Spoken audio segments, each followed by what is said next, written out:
everybody. Hi. Thanks so much for that lovely introduction. That takes the pressure off a lot, because now I don't really have to say anything about myself. I can just be an idiot up here, and everybody will still think she's pretty interesting. Yes, I drove down from Somerset, where I live, with my two little boys and my husband in a little thatched cottage, which I just moved to, in a village called Mells. Magical Mells. It's in the Sunday Times pretty much every week at the moment, unfortunately for us, because there were 17,000 people in my village yesterday doing I don't know what. There was some sort of daffodil festival, drinking and all sorts of partying. So anyway, I live in this magical fairyland and have this lovely life and have two little boys, and very blessed to kind of have this dream, really, where I get to travel the world. Just came back from Bali, hence the crazy feathers in my hair, and Hong Kong, where I was out there seeing a client who I've been working with for about 4 years now. She's a fashion designer. So this is the first time I've been over to her side of the world, because she's been living in London, and now I got to see behind the scenes in Asia, which was terrifying and not my kind of thing, because it was like a weird dystopia. But Bali was much more my kind of cup of tea, but it was very interesting. And the truth is, though, and I think this is interesting for most people, is it hasn't always been this way for me. There was times in my ascension, if you like, certainly I probably all my life loved helping people. And there was a turning point for me where I figured out how to get paid for helping people. And up until that point, there was literally times where I couldn't feed my dog because I didn't have enough money, and I decided to go it alone. I decided to give it everything I had, and there were times where I was so on that cash flow roller coaster where it was like, they talk about money coming into your life like inhaling and then you spend it and it's like exhaling. Well, I was like hyperventilating, like then there was just kind of huge peaks and then huge troughs, and I had to find a way with money and with manifesting. And I was actually talking to a client from Australia this morning on a bench at Babington House. If any of you know Soho House, the local one to me in Somerset, is where I do a lot of my work, and now with clients and stuff. And I tend to only work 1 day a week on a Monday, but because we had the bank holiday and all these thousands of people showed up in my village, I worked today. And I was taking this call, and you know, a few things weren't really flowing for her. And do you ever get that where you've kind of got your mind, your plan of what you think, okay, if I take this step and that step and that step, it's going to equal this result, right? Like if I do A, B, and C, D, E, F, G, H, I, J, H, K, I'm going to get to Z eventually. Well, my whole thing is, right, okay, let's just, if you want to get from A to Z, let's be at Z. Let's all like get into where Z is, okay? Rather than thinking we have to go through all those steps. So I was just saying to her, you know what, maybe we just need to let go of some of the attachments to how this is going to occur in your life, this miracle that you're after, this financial miracle, whatever she was asking for. And I said to her, I just have this strong feeling that there's so many ways for abundance to come in for you right now. Like money is everywhere. It just wants to come into your life. So you're kind of limiting it coming into your life by getting so in the details and so neurotic about where it's going to come from. Anyway, I got up from the bench and I just sort of walked around to stretch my legs, and underneath the bench was a £10 note. And I was like, man, I mean, when do you ever find, I never find a £10 note. Like I'll sometimes find £5 notes in my own pockets, but just to find this £10 note on the floor, I was like, this is a little sign for me that I need to talk tonight a little bit about money, and just to sort of, not even to talk about how to make money, because a lot of people come to me, how can I make money from my gifts? You know, you're such an inspiration. When I started my business, it was a recession. You know, there was a whole lot of fear about the economy. I was 27, and in 4 months, my business went to 6 figures, and a lot of people are like interested in that, you know, and they want to know, like, how do you make the money? And the truth is, that was also the year that I climbed Kilimanjaro, and the year that I went back to the Amazon jungle. And even though I had intentions about my desires and the income I wanted to make, it honestly wasn't about the money. I didn't care about the money in the sense that I cared, like it was important to me and I paid it attention, but it was because I was doing what I loved to do. Like my engine was turning, and still is in a different way now that I'm a mum of 2 little boys, a 3-year-old and a 1-year-old. But it's like this money was a byproduct, right? This abundance was a byproduct in my life. And so one of the things that, sorry, can I just say, everyone's looking really seriously. What I'm trying to say is, it was a byproduct from following this path that I was so excited to give. And it was a piece of self-acceptance. It was a piece of self-belief, like this is what I can't get, right?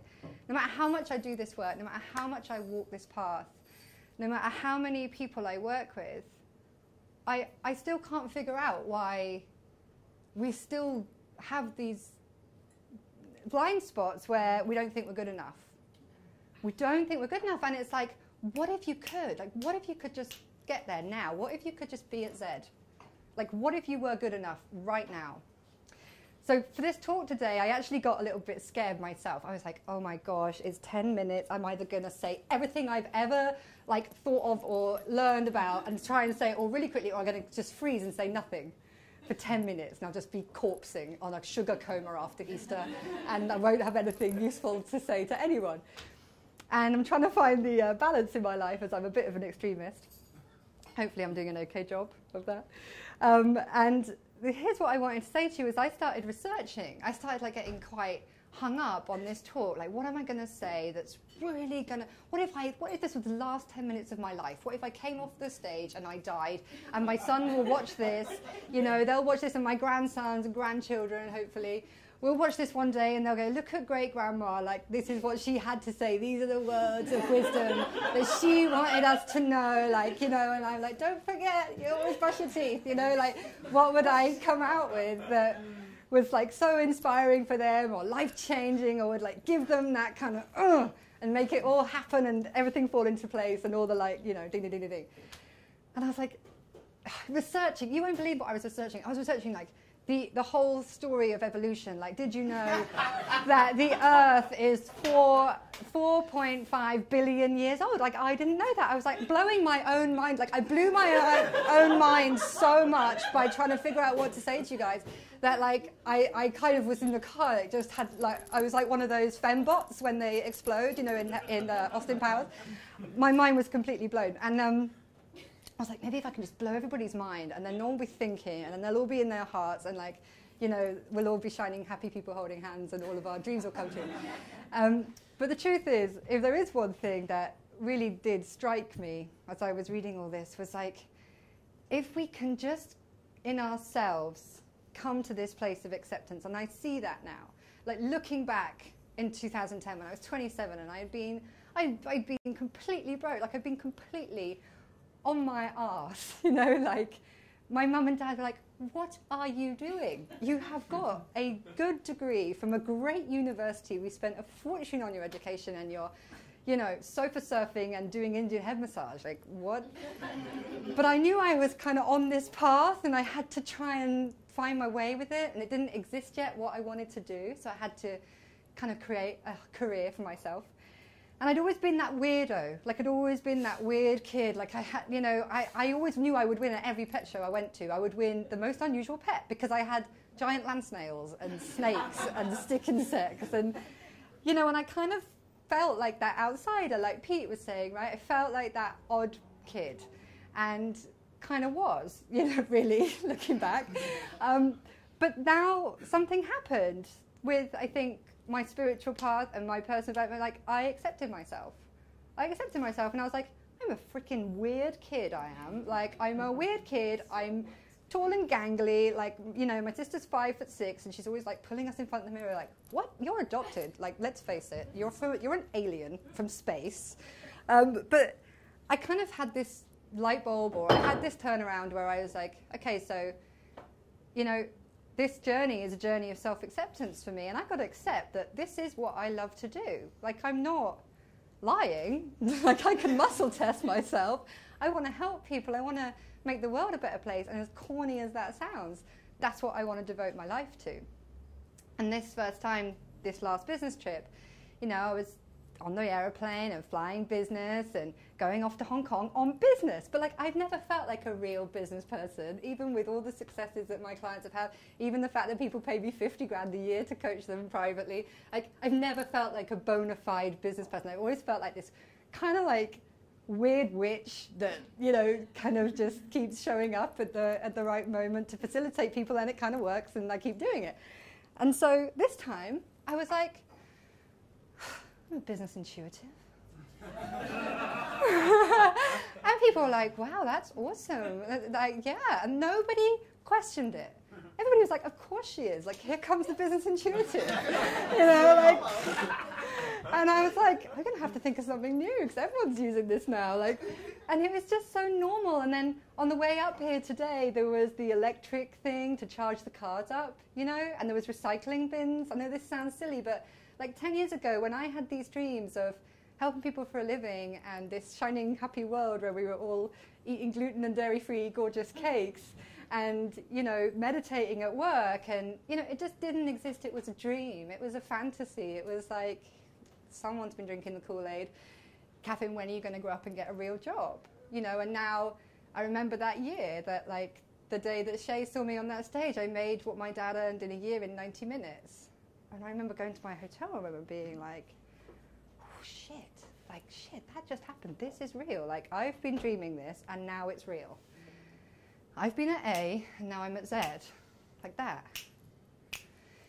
And how many times have I seen that? I've seen that with people who didn't think they could have children. I've seen that with people who had a dream about, you know, a business or an investor or whatever it is. It doesn't really actually matter whether it's money or anything else. That's what I meant when I said it's never been about money. It's been about creation. It's been about creation. And so climbing Kilimanjaro, going to the jungle, doing these things, it's like you get in those surreal moments where you're like, I've seen this, like I've dreamt this. And dreams really do come true. And I'm not a fantasist. And I'm still that weird kid who believes in the human spirit and believes there's a purpose to all of this and believes that Earth's 4.5 billion years old. She knows what she's up to. We can trust life. We can trust Earth. She's got our backs. She's holding us to her. And that even if human beings do go extinct, because in spite of all of our self-importance, we have only been here a couple of 100,000 years, and we don't, you know, if we go extinct, the good news is it will create space for something even more awesome to evolve. And the truth is, I don't think we will go extinct, because the way we're evolving and the way we're waking up is so profound and beautiful to me. And I see it every single day. Every single day I see more hope. And I just want to say, like, this whole idea of she's a hopeless optimist. What the fuck is that, man? Like, you're a hopeless pessimist. If you're a pessimist, there's no hope. Hopeless romantic, hopeless optimist, like, hopeful optimist. That's the only truth of it, you know? Like, I am so here to make a stand for you all and say I believe in you, and those little secret dreams in your heart, like, and those songs you've got to sing, your soul is here to sing. I just want to be your biggest cheerleader to say, do it, go for it. God doesn't put those dreams in your heart without the ability for you to realize them. And thank you for listening to me, and I hope that you continue.